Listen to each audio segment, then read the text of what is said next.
La oración del Espíritu, capítulo 20. El ayuno, cuarta parte, última. Consecuencias del ayuno.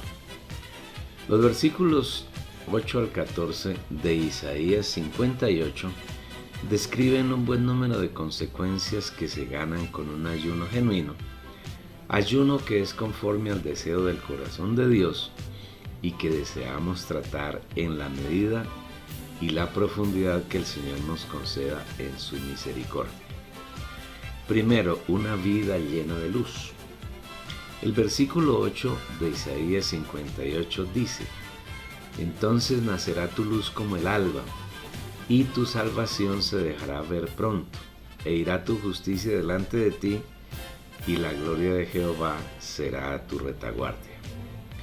La hora más hermosa del día es cuando amanece, cuando despunte el alba, aunque la luz a esa hora no es la más intensa, porque la intensidad va aumentando en la medida que avanza el día, sí es la más esperada, porque es la hora en que se rompen las tinieblas. La noche es más propicia para que Satanás y su reino actúe sobre las gentes que yacen bajo él. En la noche se practican más pecados, porque la noche está llena de tinieblas, y es el tiempo propicio para la acción del reino de las tinieblas. La noche es muy parecida a la muerte. Cuando asoma el alba, todo vuelve a la vida. Las aves y los animales del campo despliegan sus trinos y su música, como agradeciendo a Dios porque la vida es posible. Si cada día el alba demorara un poco de tiempo, la vida en la tierra pronto moriría. Las plantas, los animales y el hombre necesitamos la luz del día y la luz del sol para que la vida continúe existiendo en la tierra. Cuán hermoso es el amanecer de cada día, y cuán hermosa es la vida de un creyente en cuyo vivir no hay tinieblas, solamente luz, la luz de Dios, Dios como nuestra luz. Satanás no desaprovecha cualquier oportunidad que tiene para traer tinieblas a la vida de los hermanos, y por falta de tener un vivir en el Espíritu, en los hijos de Dios, hay muchas tinieblas. Es por esa razón que el Señor, el primer día de la recreación, lo primero que hizo para reorganizar la tierra, después del daño que le había infligido Satanás con su rebelión, fue separar la luz de las tinieblas. A la luz llamó día y a las tinieblas llamó noche. Y dijo Dios: sea la luz. Y fue la luz. Y vio Dios que la luz era buena, y separó Dios la luz de las tinieblas. Y llamó Dios a la luz día, y a las tinieblas llamó noche. Y fue la tarde y la mañana un día. Génesis 1, versículos 3 al 5. Qué larga debió ser la noche que comenzó cuando Satanás se rebeló con la tercera parte de los ángeles y con otros seres vivos que había en la tierra, y Dios juzgó la tierra, y ésta quedó desordenada y vacía. Tal vez esa noche tuvo una duración de miles, de millones y hasta de miles de millones de años. Pero cuán glorioso debió ser ese tiempo cuando nuevamente apareció la luz. A pesar de que las tinieblas aún prevalecían en la mitad del día, pero la luz de la mañana debió proyectar una alegría indescriptible. Es verdad que ningún ser viviente había en ese momento en la tierra, porque todos habían muerto con la rebelión del diablo, pero los ángeles sí vieron ese espectáculo maravilloso, y aquellos que se mantuvieron fieles al Señor debieron gozar mucho con la obra que el Señor comenzó a hacer. Cuando alababan todas las estrellas del alba y se regocijaban todos los hijos de Dios. Job 38, versículo 7. Aún debió ser mucho más gozoso el cuarto día, cuando el Señor estableció la lumbrera mayor para que señorease en el día y la lumbrera menor para que señorease en la noche, y también creó las estrellas. Esta luz más definida afirmaba la vida vegetal que había sido creada en el tercer día y estaba preparando el camino para que los restantes seres vivos no tuvieran inconveniente. los seres que habían de crearse en el quinto y sexto día, entre ellos el ser más elevado de la creación, el hombre. El ayuno verdadero, el que se hace conforme a la voluntad del Señor, separa en nosotros la luz de las tinieblas, nos llena de luz y nos ayuda a vivir nuestra vida permanentemente en la luz. Este es el deseo del Señor. Los genuinos hijos de Dios debemos vivir en Él y Él es luz. Luego debemos vivir en luz. En nuestro vivir debe ser realidad la obra que el Señor realizó mediante su obra de redención al trasladarnos del reino de las tinieblas al reino del Hijo de su amor, el reino de la luz, el cual nos ha librado de la potestad de las tinieblas y trasladado al reino de su Hijo de su amor. Colosenses 1, versículo 13. La Biblia afirma que Dios es luz y que en Él no hay tinieblas. Si Él nos trasladó del reino de las tinieblas al reino de la luz, lo hizo para que nosotros, los creyentes, sus hijos, vivamos en luz y no andemos más en tinieblas. Un buen tema para tratar en el ayuno es acercarnos al trono de la gracia y rogarle al Señor que nos llene de su luz, que disipe de nosotros toda tiniebla que haya, porque las tinieblas son un arma que Satanás usa para tratar de impedir que nos acerquemos al trono de Dios, donde solo hay luz. Por esa razón, Apocalipsis 4, versículo 5, dice que delante del trono ardían 7 lámparas de fuego, las cuales son los 7 espíritus de Dios. Y Hebreos 4, versículo 16, nos invita a que nos acerquemos confiadamente al trono de la gracia para recibir misericordia y hallar gracia para el oportuno socorro.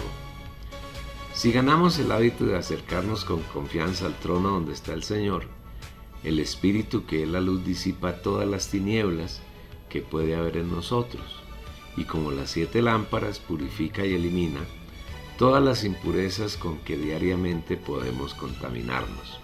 Segundo, la realidad de la salvación. Ser salvos consiste en recibir la vida de Dios, la vida eterna en nuestra vida humana y mezclar la naturaleza de esas dos vidas. La vida eterna que es la vida de Dios y la vida humana, la vida del hombre. La salvación no consiste en dejar de hacer determinadas actividades para hacer otras. No, la salvación es un hecho maravilloso mediante el cual quien la recibe en su espíritu humano la persona de Dios, que es la vida eterna.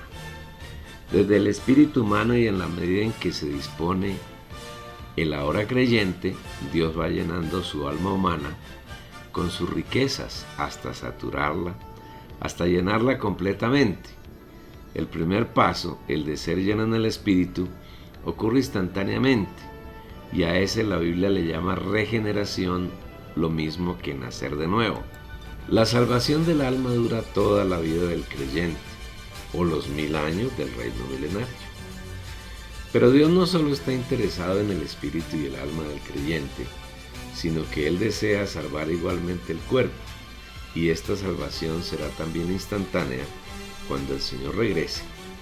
Los muertos en Cristo serán resucitados con un cuerpo glorioso, no corruptible, y nosotros, quienes vivamos en este momento, seremos transformados en nuestro cuerpo, recibiendo un cuerpo glorioso, incorruptible, y que ya no tiene ninguna relación con el pecado. He aquí, os digo un misterio: no todos dormiremos, pero todos seremos transformados en un momento, en un abrir y cerrar de ojos, a la final trompeta. Porque se tocará la trompeta, y los muertos serán resucitados incorruptibles, y nosotros seremos transfigurados. Porque es necesario que esto corruptible se vista de incorrupción, y esto mortal se vista de inmortalidad. Y cuando esto corruptible se haya vestido de incorrupción, y esto mortal se haya vestido de inmortalidad, entonces se cumplirá la palabra que está escrita: sorbida es la muerte para victoria. ¿Dónde está, oh muerte, tu victoria? ¿Dónde, oh muerte, tu aguijón? 1 Corintios 15, versículos 51 al 55. Esto quiere decir que mientras vivimos en la tierra, estamos en el proceso de transformación de nuestra alma, siempre y cuando nos dispongamos para que el Señor haga en ella el trabajo de transformación. Debido a la caída de Adán en el huerto de Edén, al permitir que la naturaleza de Satanás, el pecado, tomara posesión de su alma, el hombre se convirtió en el hombre viejo y en su vivir expresa la naturaleza de Satanás, que es el árbol de la ciencia del bien y del mal. En otras palabras, el hombre hace cosas buenas y malas, pero con ninguna de ellas agrada al Señor. Cuando ese hombre recibe al Señor Jesús como el Espíritu Santo en su espíritu humano y permite que ese espíritu vaya llenando su alma, ya no hace cosas buenas ni malas, sino que va haciendo las cosas que agradan al Señor, es decir, manifiesta la vida eterna que es resultado de comer del árbol de la vida, frente al cual Dios había puesto a Adán en el huerto de Edén con el fin de que lo comiera, o sea, que Adán debía comer a Dios. Porque somos su obra maestra, creados en Cristo Jesús para buenas obras, las cuales Dios preparó de antemano para que anduviésemos en ellas. Efesios 2, versículo 10. Aunque Adán perdió esa oportunidad y a cambio comió del árbol de la ciencia del bien y del mal, que es el pecado, la naturaleza de Satanás, todos nosotros nacemos con esa condición pecaminosa. Pero quienes hemos recibido al Señor y somos salvos, tenemos la oportunidad de disfrutar las insondables riquezas de Cristo, que son el árbol de la vida y que están en nuestro espíritu disponibles para nuestro pleno disfrute. En la medida que ese disfrute es real en nuestro diario vivir, vamos manifestando la realidad de nuestra salvación. Dios se va expresando por medio de nosotros hasta que llegue el día en que se expresa plenamente y ya no tenemos en nuestro vivir ninguna manifestación distinta a Dios mismo. En eso consiste la segunda consecuencia del verdadero ayuno, en la cual nuestra salvación se deja ver pronto. Y tu salvación se dejará ver pronto. Isaías 58, versículo 8. Tercero, cubiertos de la justicia y de la gloria de Dios. En la medida que tenemos comunión con el Señor y permitimos que su vida fluya a través de nuestro ser, seremos la expresión de Él en todo nuestro vivir. Dice la palabra que cuando tenemos un verdadero ayuno agradable al Señor, la justicia de Dios irá delante de nosotros, lo que quiere decir que todos nuestros actos serán justos y en nuestra conducta expresaremos la justicia de Dios. Hemos visto que ningún hombre es justo, porque Satanás, el injusto, inoculó la injusticia en el hombre desde el huerto de Edén. Pero hoy la situación de un creyente es distinta.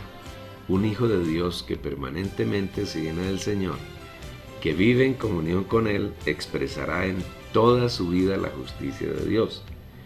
Él es el único justo que hay en el universo, y a los creyentes nos dio su naturaleza, que es justa.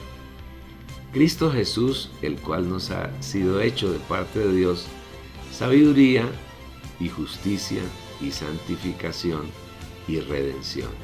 1 Corintios 1, versículo 30. Nunca podremos ser justos por nosotros mismos, pero en la medida que disfrutamos las inmensurables riquezas del Señor, somos justificados delante de Él. Y cuando el Padre nos ve, no nos ve directamente, sino que nos ve en Cristo. De esa manera, la justicia de Dios se convierte en nuestra justicia y nosotros la expresamos en nuestro vivir, y así es real lo que el Señor afirma, que la justicia irá delante de nosotros. Esto es el equivalente a la afirmación que el Señor hace en Apocalipsis 19, versículos 7 y 8, acerca de la novia. Gocémonos y alegrémonos y démosle gloria, porque han llegado las bodas del Cordero y su esposa se ha preparado.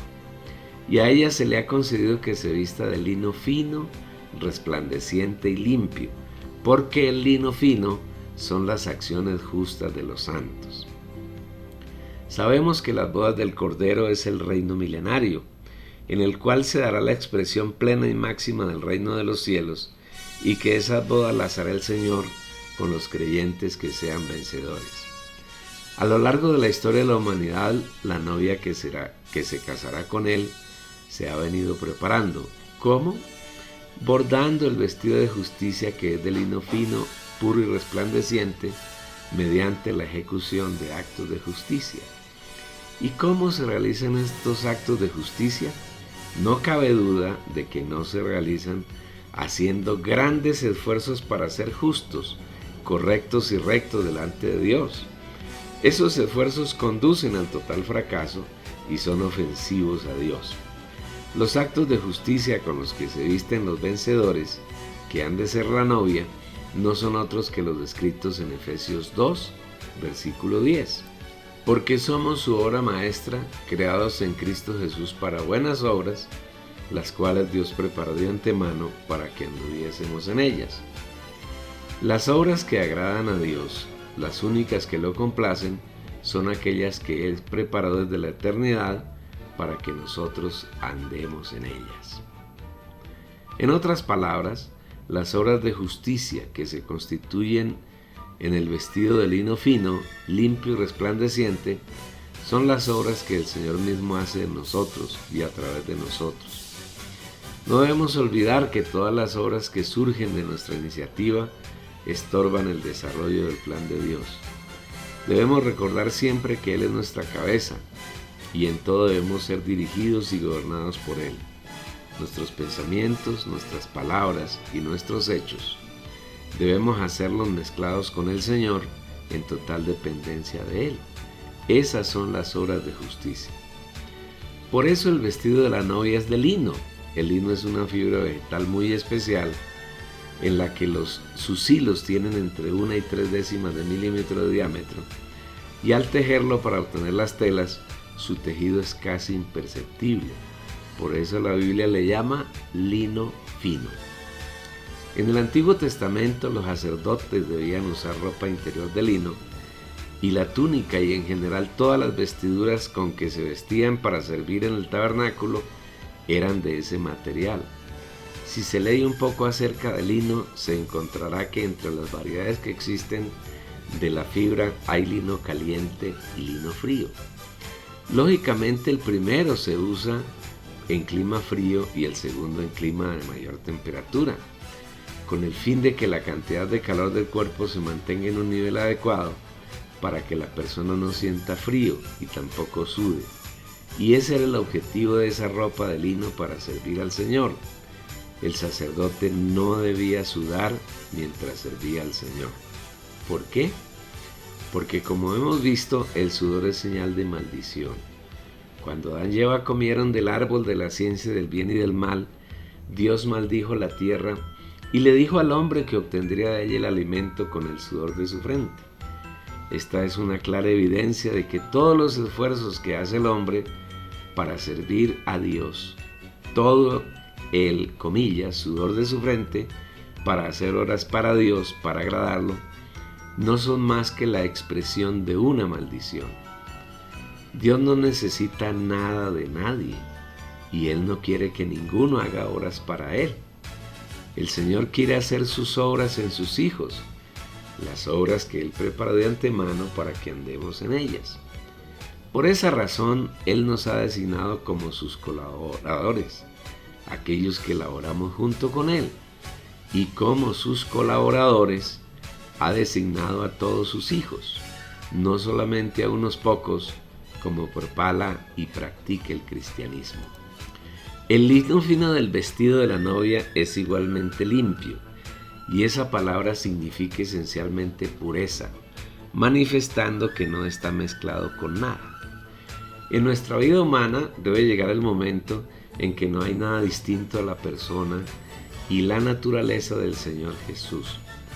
No debemos tener ninguna intención ni motivación distinta a agradarlo a Él. No debemos tener ninguna mancha ni ninguna arruga ni nada que se parezca.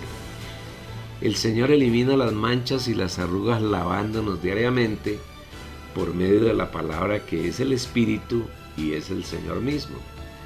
Para santificarla, purificándola por el lavamiento del agua en la palabra, a fin de presentársela a sí mismo una iglesia gloriosa, que no tuviese mancha ni arruga ni cosa semejante, sino que fuese santa y sin defecto. Efesios 5, versículos 26 y 27. En la medida que nos acercamos al trono de la gracia, Él fluye como la palabra, como el agua dentro de nuestro ser, y va eliminando todas las cosas que pertenecen al viejo hombre, arrugas, y todo aquello que es inmundo, especialmente el pecado y los pecados que Satanás agregó a nuestra vida desde la caída de Adán. Por otro lado, va añadiendo su naturaleza santa de luz, de vida, de amor y de justicia, hasta que lleguemos a ser iguales a Él y lo expresemos plenamente. En esto consiste que nuestra justicia va delante de nosotros, como consecuencia de tener un ayuno que agrada al Señor. Igualmente, el lino fino y puro del que se hace nuestro vestido de boda es resplandeciente, es decir, refleja la luz de Dios y todos sus atributos. Una lámpara resplandece porque dentro de ella hay luz, y esa luz tiene un camino para salir y alumbrar a todos los que están cerca de ella. En la medida que el Señor hace en nosotros sus obras, las que preparó de antemano para nuestra gloria, vamos reflejando a Dios como luz y alumbramos a todos los hombres, cumpliendo así lo que el Señor dice en Mateo 5, versículos 14 al 16. Vosotros sois la luz del mundo. Una ciudad asentada sobre un monte no se puede esconder, ni se enciende una lámpara y se pone debajo de un almud, sino sobre el candelero, y alumbra a todos los que están en la casa. Así alumbre vuestra luz delante de los hombres, para que vean vuestras buenas obras y glorifiquen a vuestro Padre que está en los cielos. En la medida que nos llenamos de la naturaleza divina, disfrutando de todas las riquezas de Dios, nos vamos llenando de sus atributos y lo reflejaremos como la justicia, como la luz, y así la gloria de Jehová será nuestra retaguardia. El hecho de que la justicia vaya delante de nosotros y que la gloria de Jehová sea nuestra retaguardia implica que en todo lo que pensamos, decimos y hacemos estamos manifestando al Señor, cumpliendo así lo que dice el Espíritu Santo a través de Pablo en Gálatas 2, versículo 20. Con Cristo estoy juntamente crucificado, y ya no vivo yo, mas vive Cristo en mí. Y la vida que ahora vivo en la carne, la vivo en la fe del Hijo de Dios, el cual me amó y se entregó a sí mismo por mí. Por un lado, ya no vivimos nosotros, sino Cristo vive en nosotros. Por otro lado, todo lo que vivimos mientras estamos en este tabernáculo de carne, lo vivimos en Cristo, Él expresándose por medio de nosotros. Cuarto, el Señor oye nuestra invocación y nuestro clamor. Isaías 58, versículo 9 dice: entonces invocarás y te oirá Jehová. Clamarás y dirá a Él: heme aquí. Dos hechos bien importantes hay aquí. El primero, que el Señor nos oye, y el segundo, que nos responde. Por principio, cuando nos acercamos a Dios, Él se acerca a nosotros. Acercaos a Dios y Él se acercará a vosotros. Santiago 4, versículo 8. Este es el aspecto más importante de la comunión. La genuina comunión tiene doble vía. Nosotros hablamos con Dios y Él nos habla. Nosotros oímos al Señor y Él nos oye. Le solicitamos su intervención y Él nos responde. Él fluye hacia nosotros y nosotros fluimos hacia Él. Él nos alimenta y nosotros lo alimentamos. Dios se esconde de nosotros cuando en nuestra conducta hay cosas que lo desagradan. Pero cuando entramos en el verdadero ayuno, somos iluminados en su luz, confesamos nuestras faltas, todo aquello que lo desagrada, y Él nos perdona y nos limpia, y nuestra comunión es inmediatamente restaurada.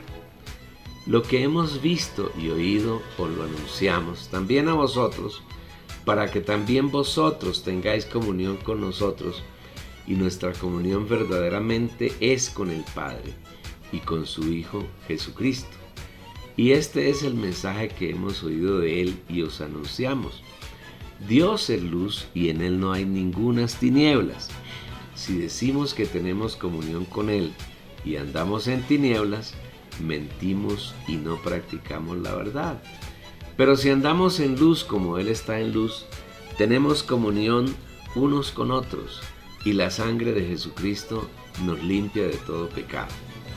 Si decimos que no tenemos pecado, nos engañamos a nosotros mismos y la verdad no está en nosotros. Si confesamos nuestros pecados, Él es fiel y justo para perdonarnos nuestros pecados y limpiarnos de toda injusticia. Primera de Juan capítulo 1, versículos 3 y 5 al 9. Siempre que nos acercamos con confianza al trono de la gracia, estamos inmediatamente en la luz del Señor. En su luz somos alumbrados para que podamos ver las manchas y las arrugas que tenemos en nuestra alma, especialmente en nuestra conducta. Una vez somos iluminados, confesamos todas aquellas cosas que no agradan al Señor. Él nos perdona y nos limpia porque Él es justo. Así entramos en perfecta comunión con Él. Estando en comunión con Él, no pensaremos, ni diremos, ni haremos nada que no sea conforme a su voluntad. Y en esa situación, Él oye todo lo que pedimos y lo responde, porque todo lo que decimos y hacemos es conforme a su deseo. Esta es la perfecta comunión entre Dios y el creyente, y que Él nos oiga es otra de las consecuencias del verdadero ayuno. Quinto, andamos en luz. El quinto resultado del ayuno que agrada al Señor lo encontramos en Isaías 58, versículo 10.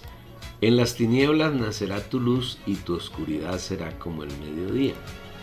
Una de las cosas que Satanás introdujo en el hombre en el huerto de Edén fue las tinieblas.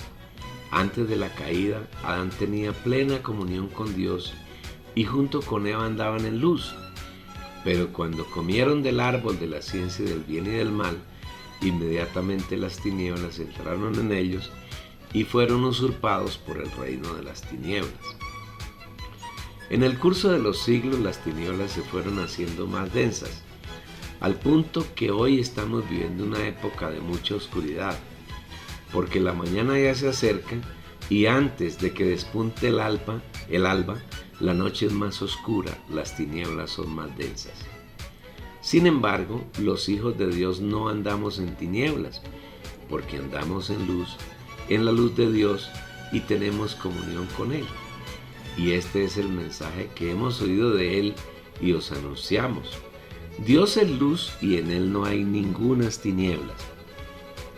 Si decimos que tenemos comunión con Él y andamos en tinieblas, mentimos y no practicamos la verdad. Pero si andamos en luz como Él está en luz, tenemos comunión unos con otros y la sangre de Jesús su Hijo nos limpia de todo pecado. Primera de Juan 1, versículos 5 al 7.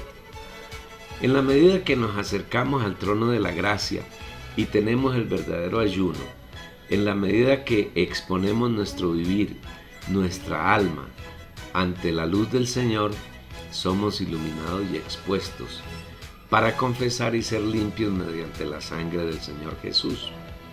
En otras palabras, un creyente que ayuna y su ayuno es conforme al deseo del Señor vive en luz, porque el Señor lo ha trasladado del reino de las tinieblas al reino de la luz, al reino del Hijo de su amor, y sin importar en qué circunstancias estemos, aun en las más oscuras, en esas tinieblas nacerá nuestra luz y nuestra oscuridad será siempre como el momento más pleno e intensa del día, el mediodía. Es por eso por lo que el Espíritu nos invita a vivir en luz y a reprender las obras de las tinieblas, porque en otro tiempo erais tinieblas, mas ahora sois luz en el Señor. Andad como hijos de luz, porque el fruto de la luz consiste en toda bondad, justicia y verdad, comprobando lo que es agradable al Señor.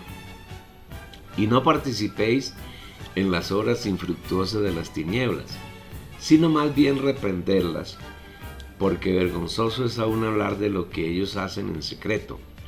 Mas todas las cosas que son reprendidas son hechas manifiestas por la luz, porque todo aquello que hace manifiestas las cosas es luz. Por lo cual dice: despiértate, tú que duermes, y levántate de los muertos y te alumbrará Cristo.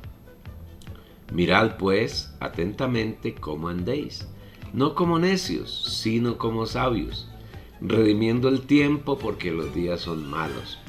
Por tanto, no seáis insensatos, sino entended cuál sea la voluntad del Señor. Efesios 5, versículos 8 al 17.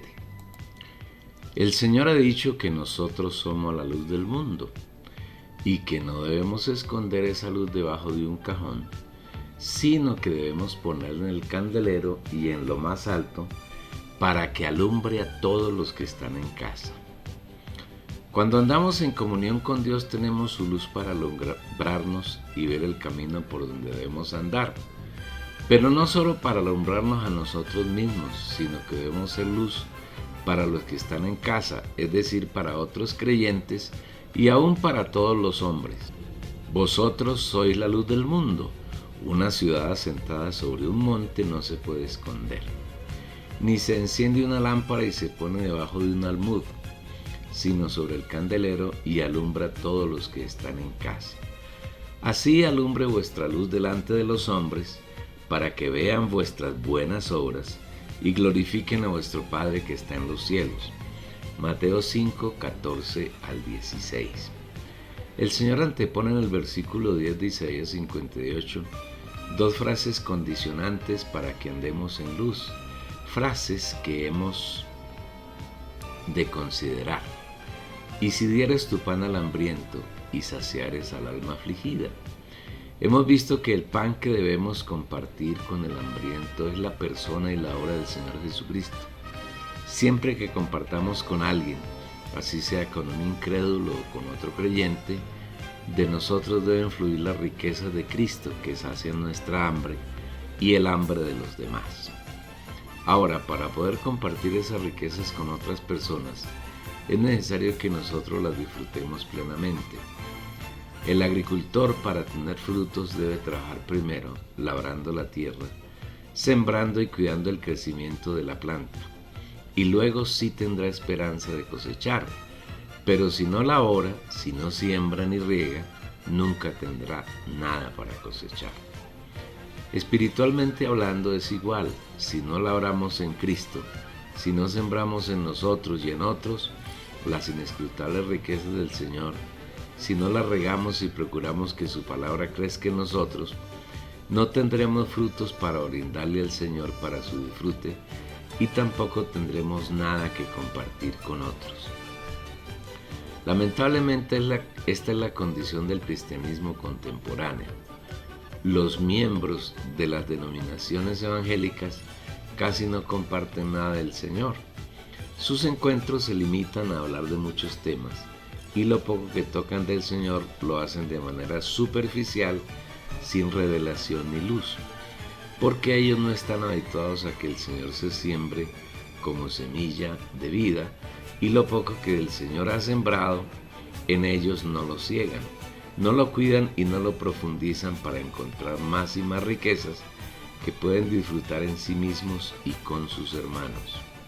Siempre que compartimos la persona del Señor Jesús con otras personas, inmediatamente son edificadas, consoladas y exhortadas, es decir, alentadas.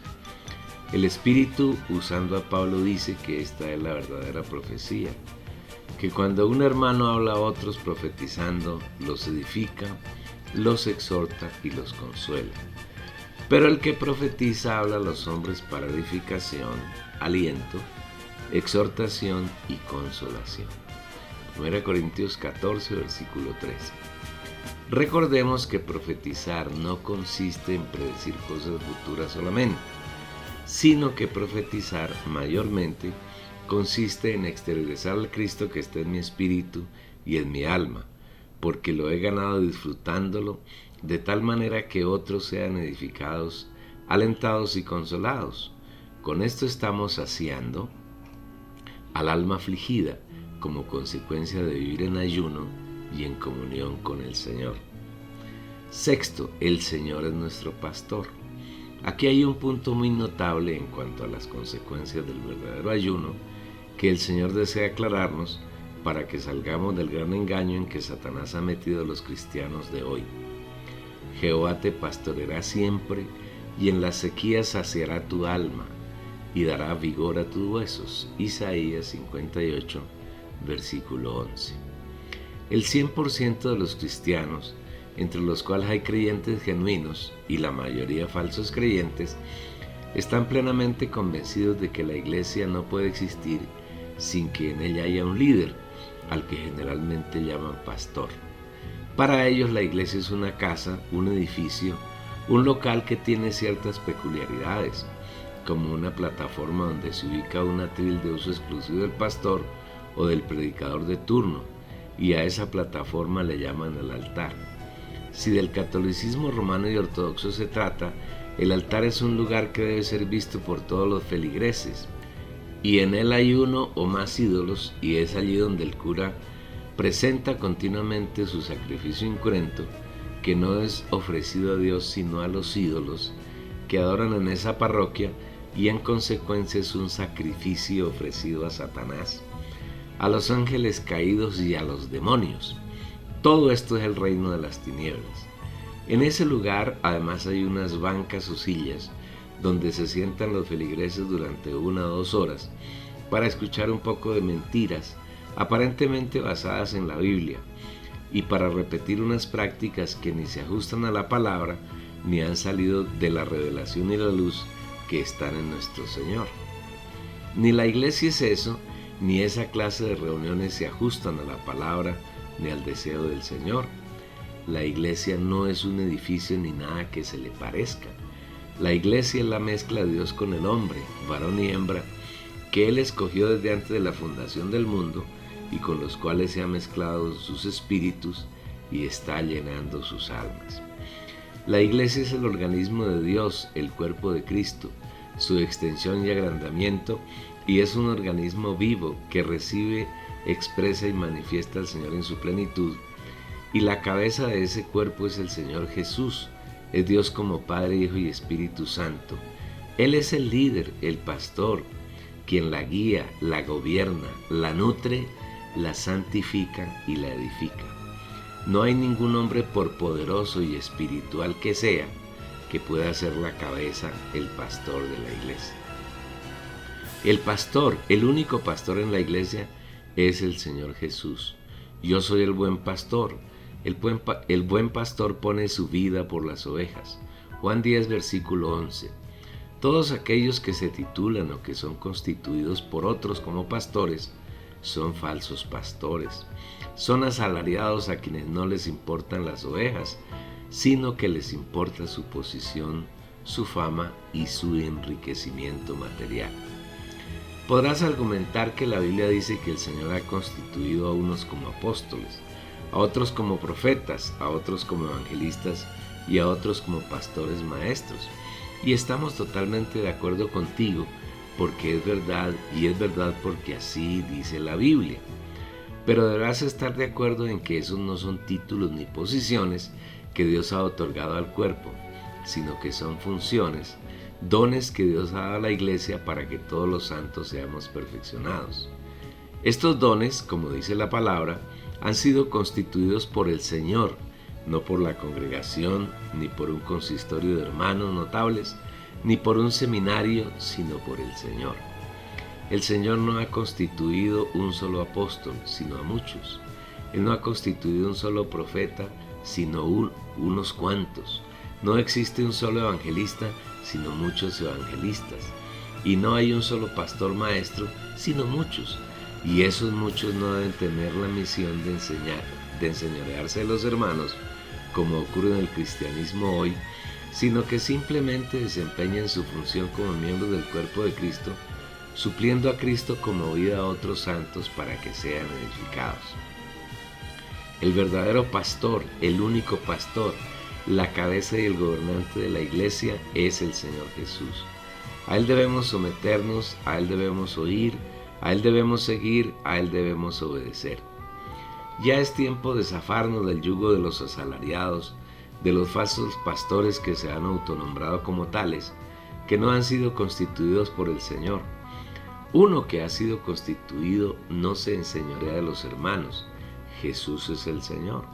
Uno que ha sido constituido por el Señor no dirige a los hermanos, simplemente se deja guiar por el Señor y deja que el Señor guíe a los hermanos.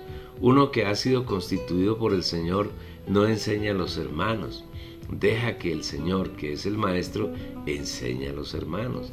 El Señor hace todas las cosas usando a los santos, pero ningún santo debe tomarse el atrevimiento de liderar la iglesia, porque esta es una función exclusiva de la cabeza, y la cabeza es el Señor Jesús, nadie más.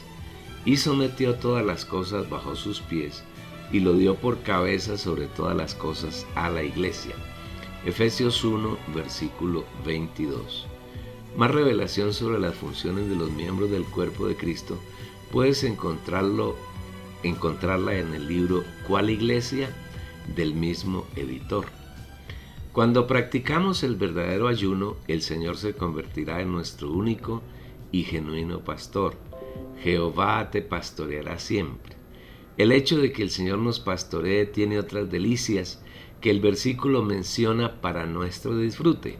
Y en la sequía saciará tu alma y dará vigor a tus huesos.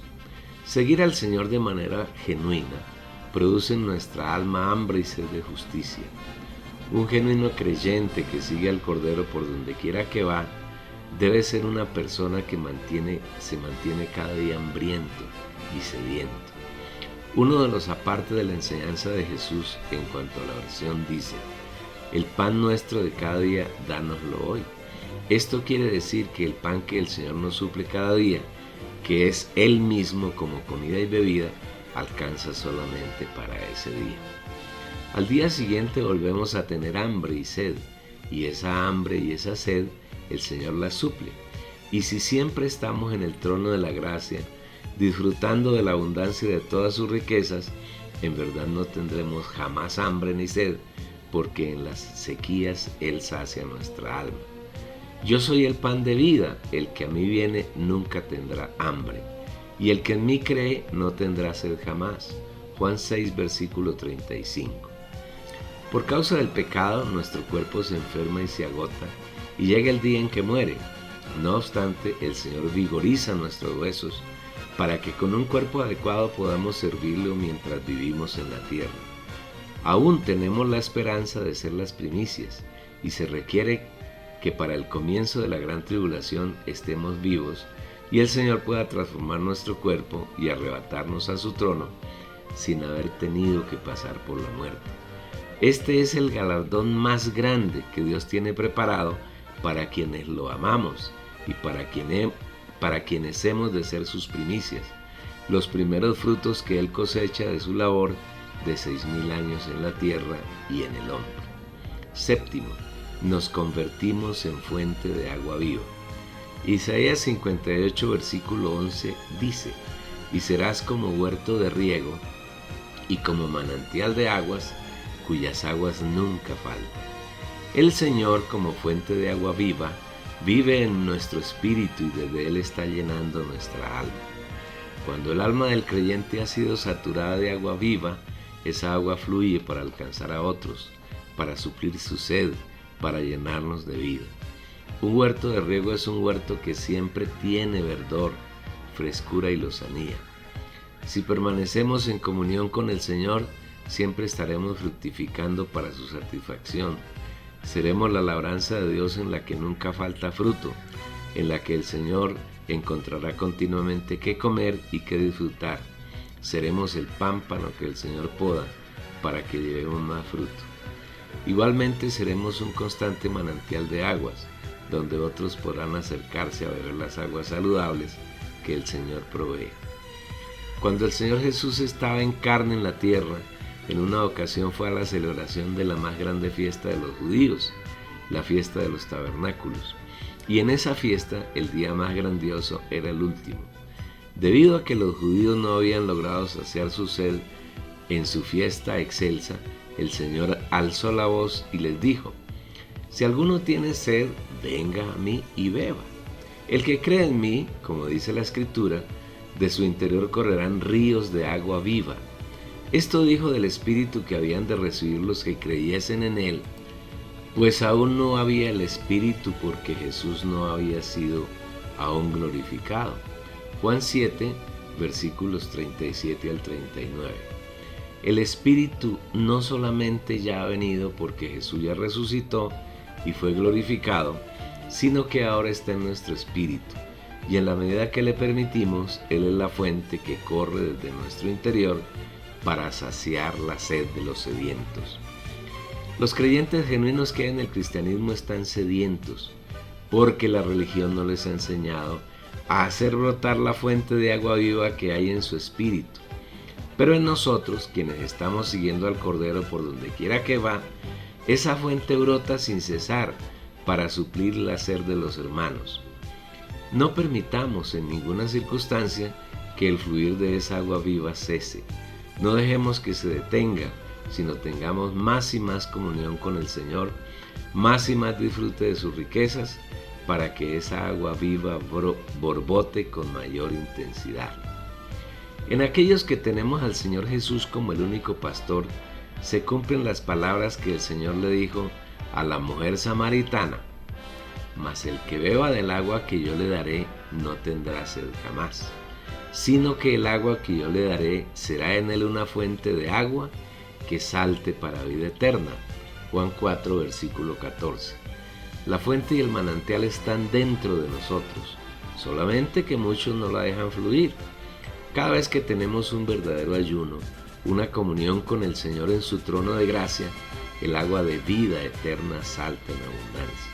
Esas aguas nunca escasean, nunca faltan, siempre son abundantes. 8. Somos colaboradores del Señor en su obra de edificación. En este tiempo, que es el que antecede a la venida del Señor, Él desea obtener las primicias, y estas son aquellos santos, hijos de Dios, que dedican su vida a servirlo en el Espíritu, a oír su palabra, a hacer su voluntad y a andar en las obras que Él preparó de antemano para que anduviésemos en ellas.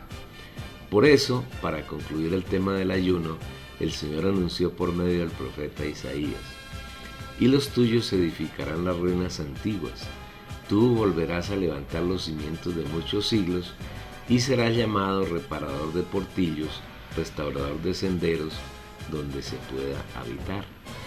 58, versículo 12. Hace cerca de 2000 años el Señor manifestó públicamente la Iglesia, y en sus comienzos los santos solamente hacían la voluntad del Padre, haciendo lo que el Espíritu les guiaba a hacer. Dicho en otras palabras, el Señor Jesús era quien hacía sus obras por medio de los santos. Esto alcanzó a durar unas pocas decenas de años. Pero el maligno no descansa y poco a poco fue introduciendo sus mentiras en el seno de la iglesia, y en la medida que fueron desapareciendo los primeros hermanos, la iglesia se fue degradando. Los santos perdieron al Señor como el primer amor, se dedicaron a hacer muchas obras para el Señor sin permitir que fuera el Señor quien hiciera sus obras por medio de ellos. Aunque el Señor los animó a que miraran de dónde habían caído y se arrepintieran haciendo las primeras obras, aquellas que el Espíritu Santo hacía por medio de los creyentes, ellos no se arrepintieron y el Señor quitó el candelero.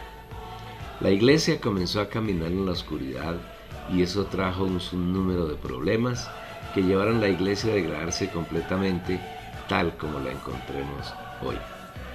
Fue así como la iglesia, a pesar de tener en ella todas las riquezas de Dios, comenzó a tener manifestaciones de profunda pobreza espiritual, cayó en grandes tribulaciones, y Satanás encontró vía libre para perseguir y acosar a los santos, especialmente a aquellos que permanecían fieles al Señor.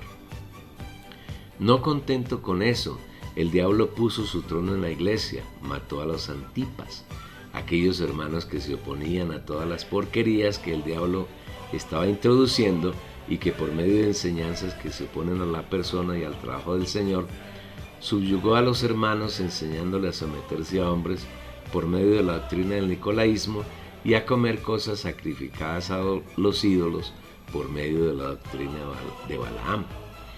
Después de eso la llevó a la cima con esa más profunda degradación, haciendo de la iglesia una organización llena de ídolos, de demonios, de ángeles caídos y ofreciendo culto a Satanás, introduciendo en la iglesia todo el paganismo y la mitología del mundo antiguo. Estableció en la iglesia a Jezabel, la mujer que considera tener los oráculos de Dios, afirmando que lo que ella dice ex cátedra es palabra de Dios, y con ello enseñaron aún a los siervos del Señor a cometer fornicación y a comer cosas sacrificadas a los ídolos.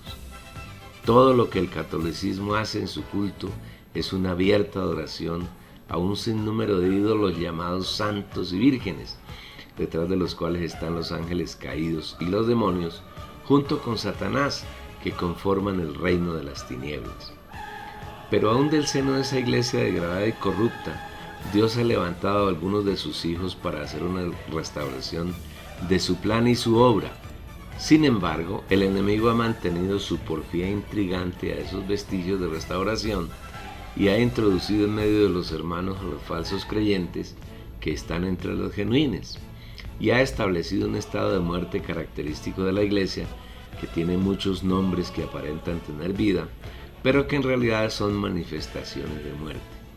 La situación ha llegado a extremos tan vergonzosos que el Señor no ha tenido más remedio que salirse y quedarse en la puerta, desde donde está llamando a aquellos que quieran oír su voz y abrirles la puerta para entrar y tener un disfrute mutuo, cenando Él con esos creyentes que le abren la puerta y esos creyentes cenando con Él. Con quienes abren la puerta y le permiten entrar, el Señor está constituyendo las primicias, que son aquellos santos que siguen al Cordero por donde quiera que va, que no se contaminan con mujeres. Contaminarse con mujeres consiste en seguir a hombres que se autoproclaman como los enviados de Dios, como los siervos de Dios, pero que no son nadie distinto a los falsos cristos de los que habla el Señor en Mateo 24, que engañan aún a los escogidos. Con esta manada pequeña que el Señor saca fuera de los rediles, constituye la manifestación del amor fraternal, que no es nada distinto a la expresión de Dios como amor en la tierra. A estos transformará y arrebatará ante la gran tribulación. Todo esto está descrito en el Apocalipsis capítulos 2 y 3, y lo hemos tratado ampliamente en el libro La degradación de la iglesia, que puedes leer para tener más luz y revelación. Este libro también está publicado en la página. Relacionada con esto es la palabra que el Señor habla en Isaías 58 al concluir el ayuno que a Él le agrada. Y los tuyos edificarán las ruinas antiguas, los cimientos de generación en generación levantarás, y será llamado reparador de portillos, restaurador de calzadas para habitar. Versículo 12. Debido a la entrada de tantas mentiras que Satanás ha incrustado en la iglesia, ésta se ha arruinado.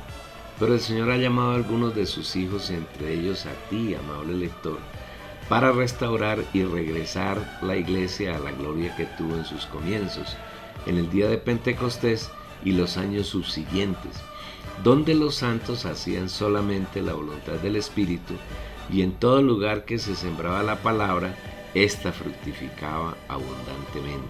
El Señor hoy está fortaleciendo los cimientos de su edificación, que es el mismo, y nos está haciendo volver a Cristo, para que viviendo la realidad de su obra, seamos cimentados y arraigados en amor, de tal manera que Cristo sea el centro y el contenido de nuestra vivir en esta era de la gracia. Viviendo esta realidad en nuestro día a día, los portillos que Satanás ha hecho en los muros de la iglesia, el Señor los está cerrando por medio de la obra que hace cada día en nosotros, y estamos encontrando la senda, el camino, por donde andamos para agradar al Señor en todas las cosas, llevando fruto en las obras que Él preparó de antemano para que anduviésemos en ellas, creciendo en Él por medio de tener su conocimiento en toda sabiduría e inteligencia espiritual y llevando fruto para su satisfacción permanente. El Señor nos ha hablado amplia y profundamente sobre el ayuno que Él ha escogido, el ayuno que le agrada, y esperamos que mediante esta revelación y visión tú, amado hermano, puedas romper todos los paradigmas y las falsas enseñanzas que el cristianismo te ha impartido al respecto. No obstante, deseamos recordarte que esta no es toda, ni tampoco la última revelación acerca del tema, sino que la revelación continúa ampliándose y profundizándose en la medida que te dispongas en tu espíritu humano a buscarla. Y al obtener más revelación y más luz, tú te enriquecerás personalmente y podrás suplir las abundantes riquezas de Cristo a otras personas, para que juntos podamos crecer hasta alcanzar la unidad de la fe, el pleno conocimiento del Hijo de Dios, lleguemos a ser el hombre de plena madurez que continuamente suministramos frutos abundantes para el disfrute del Señor y alcancemos la medida de la estatura de la plenitud de Cristo. Siendo así, seremos las primicias que el Señor arrebatará cuando comience el proceso de su segunda venida, y tenemos la firme esperanza de que alcanzaremos ese elevado galardón. Aquí termina este capítulo y terminamos la parte del ayuno. Creo que para ti ha habido mucha luz como la ha habido para mí, y seguramente la habrá para todos los que logren oír o leer este libro, y para eso tú vas a enviarles la dirección de la página www.las-primicias.com.